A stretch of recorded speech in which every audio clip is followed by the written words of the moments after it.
One Piece chapter 1174, the strongest thing in the world. This one is heavy, let's get into it.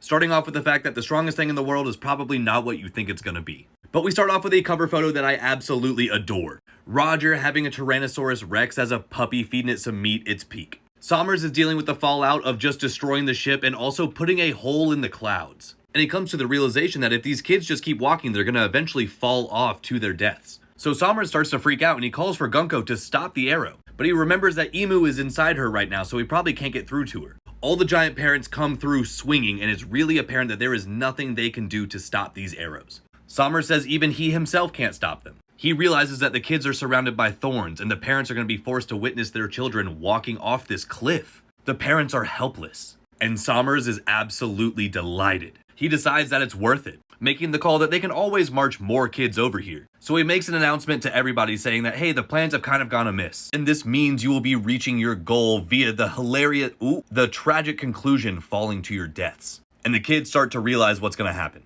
Killingham comments, Sommers, what the hell are you doing? And genuinely, how is Sommers going to get out of this? Unfortunately, the situation just gets more and more dire. And the parents are coming to the conclusion that there is nothing they can do. The kids start to regret all the bad things that they've done in their life, thinking that the sun god is punishing them for their wrongdoings. The doll that Colin has right here looks a lot like Emmett, doesn't it? Okay, back to trauma.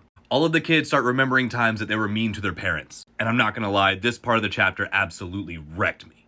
But in the last moment, we see Ripley appear in front of Colin. And we get one of the most powerful pages from Oda. Ripley embraces Colin and decides to accept their fate together.